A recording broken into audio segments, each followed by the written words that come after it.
अब आपके प्रोग्राम में मैं आया हूँ तो बुढ़ाई साहब आप एक खुद सीनियर आदमी हैं, बड़ा अच्छा प्रोग्राम कर रहे हैं, आपको एक इन्फॉर्मेशन देता हूँ। तीफी बाट के हवाले से टीमें मुतरक हुई हैं और उन्होंने कोशिश की कि डील हो जाए, मेरे तक भी पहुंचे। सुलह नहीं, कौन सी बिल्कुल डील? मुकाबले में ना मारा जाए। अच्छा जिस दिन पकड़ के लाहौर लाए उसी ठीक शाम की बात कर रहा ठीक। हूं। इसको चलान करके जेल भेज दिया जाए।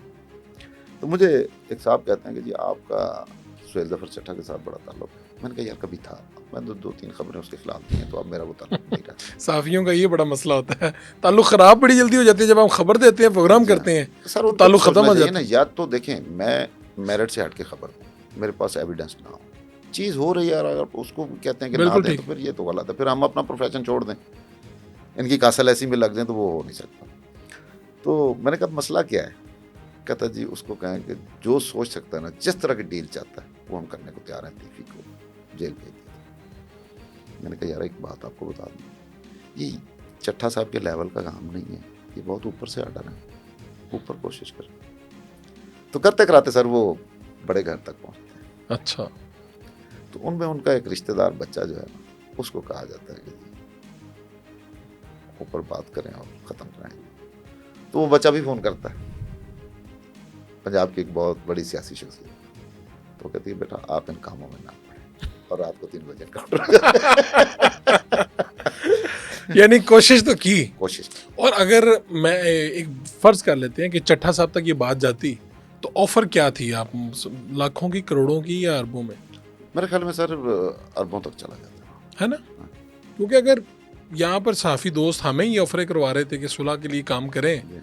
और करोड़ों में बात कर रहे थे, तो जान बचाने के लिए तो अरबों तक जाती बात। सर अब तीफी साहब का एक बिजनेस जो है हम्म। जिसमें वो गोल्ड कार्ड मिलता है इनको, उसके लिए मतलब वो थोड़े पैसों से भी किया जा सकता है स्टार्ट बिजनेस, लेकिन वहाँ 1-2 अरब की उनकी इन्वेस्टमेंट है।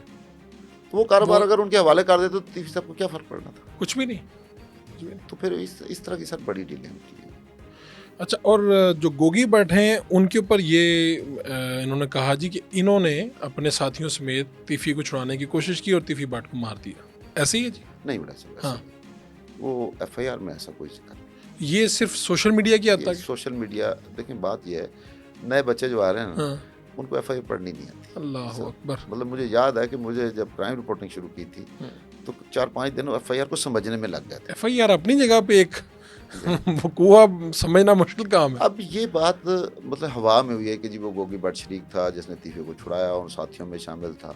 तो आपके, जब सॉरी टू से, आपके क्राइम रिपोर्टर, मैं अब मैं क्या कहूँ, आपकी एसोसिएशनों के सरबराह ये वो कहते फिर रहे हैं कि जनाब ये गोगी भट्ट गया और वो उसने कोशिश, उसको इसमें डालना, उन्होंने इसमें मारना उन्होंने। सर देखिए मामला यही है ना कि पढ़ते हैं। हाँ। अब मैंने जब पहले 2 दफ़ा पढ़ी और उसके बाद खबर दी, लेकिन जब ये अफवाहें सुनी ना तो मैंने कहा यार मुझे कहीं नाम नजर नहीं आया। मैंने हाँ। दोबारा नए सिरे से फिर दोनों एफआईआर पढ़ी, फिर नाम नहीं मिला। फिर नाम नहीं मिला गोगी भट्ट का। तो ये कैसे कह देते हैं कि जी गोगी भट्ट उसमें शामिल था? हाँ, दूसरी बात यह है कि पुलिस ने उस रात, जिस रात तीफी मारा गया, रेड किया गोगी की रिहाइश पे, ठीक है। रिहाइश गाह पे, लेकिन वहाँ पे गोगी वो कहते हैं नहीं मिला।